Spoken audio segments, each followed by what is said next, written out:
दोस्त ने बताया कि कुछ अरसा पहले, तकरीबन इस बात को 4.5 साल हो गए हैं, इसी तरह हमारे एक जानने वाले थे, साथ ही एक गांव है वहां रहते हैं। वो रात को उसी रोड से ही आ रहे थे। वो अयाश तबीयत के लोग हैं। उनमें से एक लड़का अच्छी तबीयत का था और जो ड्राइविंग कर रहा था वो अयाश तबीयत का था। वो दोनों जब उसी रोड पे पहुंचे तो उनको 2 लड़कियां खड़ी हुई मिली थीं और उन्होंने इसी तरह उनसे मदद के लिए कहा था। तो वो लड़के के जहन में फौरी तौर पे हवस और वही आ गया जो एक खबीस इंसान के दिमाग में आता है किसी लड़की को देख के। उसने उनको गाड़ी में पीछे बिठा लिया और लड़की उसी को इसी तरह कहती रही कि हमारे पीछे लगे हुए हैं, हमें बचा लो। तो वो बोला, बेफिक्र रहो, मैं तुम्हें बचाऊंगा, तुम परेशान मत हो। जो साथ बैठा हुआ उसका लड़का था वो ज़रूर खौफजदा था कि हमें किसी लड़की को इस तरह रात को नहीं लेके जाना चाहिए, लेकिन जो लड़का हमारा गांव का चला रहा था उसके जहन में हवस आ गई थी। वो उनको लेके एक गांव के ऐसी जगह पे लेके गया जहां पे कोई उसको देख भी ना सके और उसने गाड़ी एक वीराने में रोक दी और उन लड़कियों से कहा, बाहर निकलो। वो उनके साथ ज्यादती करना चाहता था और जो लड़का फ्रंट सीट पे बैठा था वो उसको रोकता रहा कि यार ना कर, ये गलत है, ना कर, किसी की मदद करने के लिए तूने उनको बिठाया है और तू ये करने चाह रहा है, बहुत गलत है। तो उसको बोला, चुप, तू बोला तो मैं तुझे भी छोड़ूंगा नहीं। उसके ऊपर शैतान सवार हो चुका था। वो गाड़ी से बाहर निकला और उन दोनों लड़कियों को पकड़ के साइड पे ले गया। अब वो जो लड़का गाड़ी के अंदर बैठा हुआ था वो घबराया हुआ गाड़ी के अंदर बैठा रहा कि मैं क्या करूं, मैं उनकी मदद भी नहीं कर सकता। कुछ देर वो बैठा रहा और उसके बाद वो उठा मदद करने के लिए। उसने गाड़ी का गेट खोला कि मैं पीछे जाता हूं, कोई बात नहीं, दोस्त से लड़ना पड़ा मैं लड़ लेता हूं, लेकिन मैं मदद करूंगा, उन लड़कियों के साथ ऐसा नहीं होने दूंगा।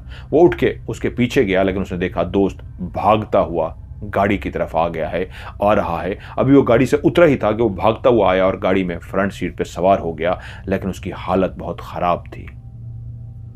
उसके चेहरे पे उसके कपड़े फटे हुए थे, उसके चेहरे पे नाखून के निशान थे और वो थर थर कांप रहा था और बोला, निकल निकल निकल निकल। उसने कहा, क्या हुआ है? वो उससे परेशान होकर पूछ बैठा तो उसने बताया, वो इंसान नहीं है, वो कोई और मखलूक है और उनके पास इतनी ताकत है, उन्होंने मुझे उठा के फेंक दिया है। मैं जिस नीयत से गया था, जैसे ही मैं थोड़ा सा दूर गया हूं तो उस लड़की ने मुझे उठाया और उठा के फेंक दिया है और उसने मेरे मुंह पे ये सारे नाखून मारे हैं। निकल यहां से, जितनी जल्दी हो सके निकल, गाड़ी चला, मुझसे गाड़ी नहीं चलेगी, गाड़ी चला। और उसने उसको पकड़ के दूसरी सीट पे बिठाया और उस लड़के ने गाड़ी संभाल ली और गाड़ी रिवर्स कर दी और जितनी तेज वो भगा सकता था गाड़ी भगा के वो गांव ले आया। लेकिन जब गाड़ी गांव पहुंची तब तक वो लड़का मर चुका था, उसको दिल का दौरा पड़ गया था। और उस लड़के से पूछा गया क्या हुआ, तो उसने सारा वाकया बताया कि हमने इस तरह मदद की थी और ये जब उनको लेके गया है तो इसको गलत नियत से लेके गया था, लेकिन जब वापस आया है तो उसने कहा वो लड़कियां नहीं हैं, वो कोई और मखलूक थी। उन्होंने मुझे जिस तरह उठा के फेंका है, वो भारी भरकम हट्टा कट्टा था, उसको उठाना 2-3 मर्द भी नहीं उसको उठा सकते, तो एक लड़की उठा के कैसे फेंक सकती थी। और जिस तरह उसके निशान थे और वो दिल का दौरा पड़ने से मर गया था। लेकिन ये पहला वाकया नहीं था। उसके बाद किसी को पता लगा, जब ये वाकया गांव वालों को पता लगा और उसको बताया गया तो फिर किसी ने बताया कि उन लड़कियों को कोई और भी देख चुका है। वो लड़कियां उसी जगह पे खड़ी हुई नजर आती हैं और बंदों को जज करने की कोशिश करती हैं और जज करने के बाद उनको गाड़ी के अंदर या पैदल या उनके साथ जाने की कोशिश करती हैं और जो जिस तरह का होता है उस तरह की करने की कोशिश करती हैं। वो लोगों से बदला लेती हैं, लोगों को, स्पेशली औरतों के सामने कभी भी नहीं, मर्दों के सामने आती हैं और मर्दों को शदीद डराती हैं। कई लोग उनसे डरे हैं। और उसके अलावा भी एक बंदे का दिल का दौरा पड़ा था, वो मरा था, वो कहते हैं उसका पाला पड़ा, लेकिन उसकी लाश जंगल में मिली थी और उसको दिल का दौरा पड़ा हुआ था। उसके जिस्म पे भी खराशें थीं, उसके जिस्म पे भी खराशें थीं और सेम उसी तरह की खराशें थीं जिस तरह वो पहले दिल के दौरे से मरा था, उसी तरह की खराशें थीं। तो सबने यही सोचा कि इसको उसी लड़की ने मारा है। और वो लड़कियां अक्सर नजर आती हैं, लेकिन ऐसा नहीं है कि हर रोज नजर आती हैं। साल में एक दफा, 2 साल में एक दफा या 3 साल में एक दफा ये वाकया होता है। आखिरी वाकया 4.5 साल पहले हुआ था, उसके बाद तुम लोगों को नजर आई हैं और तुम्हें कोई नुकसान नहीं पहुंचा। ये हैरान की बात है। तो मैंने उस दोस्त से पूछा, क्या जो उन्होंने कहानी सुनाई है ये वाकई सच्ची कहानी है? उसने कहा हाँ, क्योंकि जब उस लड़के का मौत वाक़ई हुई थी तो उसके बाद उस कहानी को पीछे से ट्रेस किया गया, क्या कोई ऐसी कहानी थी, तो पता लगा उस गांव में जाके हाँ एक चचा ने इसी तरह इनको कैद किया था और अपने भाई की जो गाड़ी थी उसका जो एक्सीडेंट करवाया था उसी ने करवाया था और उसको रंग दिया था एक्सीडेंट का।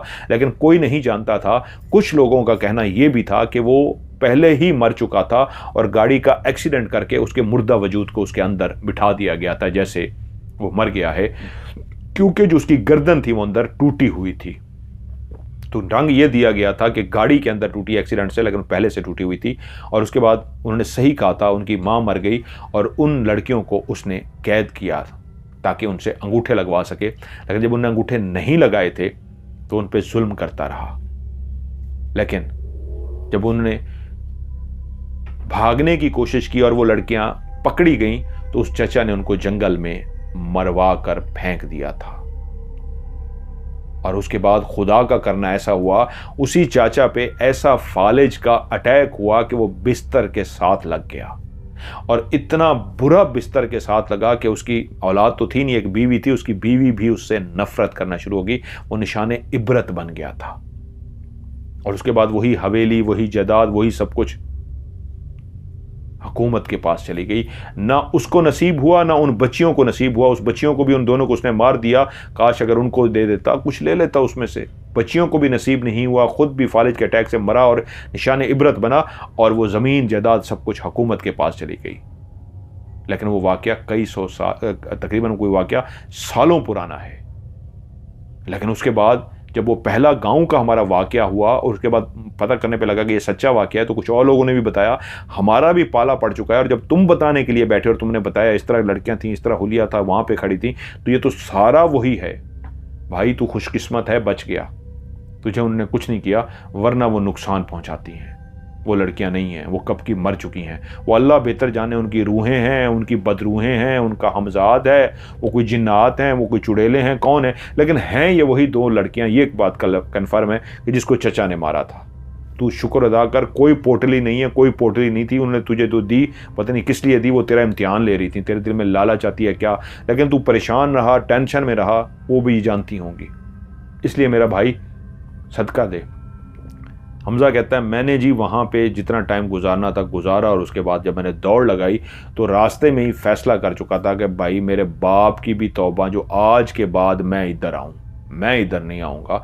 और मैंने तहिया कर लिया था। वो मेरा आखिरी ट्रिप था जो मैं उस तरफ गया था। शाहजमान जब भी मुझे बुलाता मैं हाथ जोड़ देता, नहीं भाई मैं नहीं आ रहा, तुझे मिलने के लिए आना है, तू आ जा। वहाँ पर जब भी मैं आता हूँ, मैं इंसान हूँ भाई, जो भी है। वो जिस तरह मुझे मिली थी और जिस तरह मैंने उनको देखा था और जिस तरह वो मेरे सामने वाक़या हुआ था और जिस तरह वो रात को कब्रिस्तान में हमें ले गई थी, भाई हमारी जान निकल गई थी। और मैं तो उसके वो डरा था कि पता नहीं वो जब लेने आएगी कहाँ से दूंगा। मेरे बाप की भी तौबा भाई, मैं नहीं आ सकता। और उसके बाद मैं ज़िंदगी में कभी नहीं गया। इस तरह शुरू में मैंने आपको एक अपना वाक़या सुनाया कि जंगल में एक दरख्त में आग लगी हुई थी और मैंने उसको देखा तो वो बहुत बड़ा दरख्त था, कटा हुआ नहीं था, जैसे गिराया गया था। और गिरा के उसकी टहनियों को भी आग लगी हुई थी। उसका काफ़ी हिस्सा जल चुका था, कुछ हिस्सा इस अंदाज में जल रहा था जैसे बुझने वाला हो, लेकिन आग दूर से ही नज़र आ गई थी। अब उसकी जो टहनियाँ थीं वो दूसरे दरख्तों से भी टच थीं। तो सवाल ये है, उन दरख्त की टहनियों को आग क्यों नहीं लगी? जब आग लग जाती है तो साथ वाले दरख्त को भी लगती है, और लाइन में दरख्त लगे हुए थे, सबको आग लग जानी चाहिए थी। लेकिन वो एक अनोखा और अजीब वाक़या था कि दरख्त को आग लगने के बावजूद, टहनियों को आग लगने के बावजूद इर्द गिर्द के दरख्तों को आग नहीं लगी थी। वो आज भी मुझे याद है। आज भी जब आप ऐसे गाँव के ऐसे वीरान रस्तों पे, ऐसी जगहों पे जाते हैं तो आज भी कई ऐसे वाक़यात रूनुमा हो रहे हैं। मैं खुद राज प्रोग्राम की रिकॉर्डिंग करने के लिए जब हम रात के टाइम पे, रोही टीवी के दौर में रात के टाइम में हम सफ़र करते थे तो यकीन मानिए वहाँ गाँव के लोग 7 से 8 बजे सो जाते हैं। और जब आप उन वीरान रस्तों पे जाते हैं तो 3-3 घंटे तक कोई बशर ही नज़र नहीं आता, कोई रोशनी ही नज़र नहीं आती। हर तरफ एक अंधेरा होता है, वीराना होता है, वीरान रास्ता होता है। जहाँ गाड़ी पे 3-4 घंटे कोई रोशनी ही नज़र ना आए, अंधेरा ही अंधेरा हो, तो जिन्नात वहाँ पे नहीं होंगे तो कहाँ पे होंगे? वो ऐसी जगहों पे ज़रूर होते हैं। तो कई ऐसी जगहें जहाँ रात के वीरानों में आज भी जाएं तो हो सकता है ऐसी लड़कियाँ या ऐसा वाक़यात आपके साथ भी हो सकते हैं।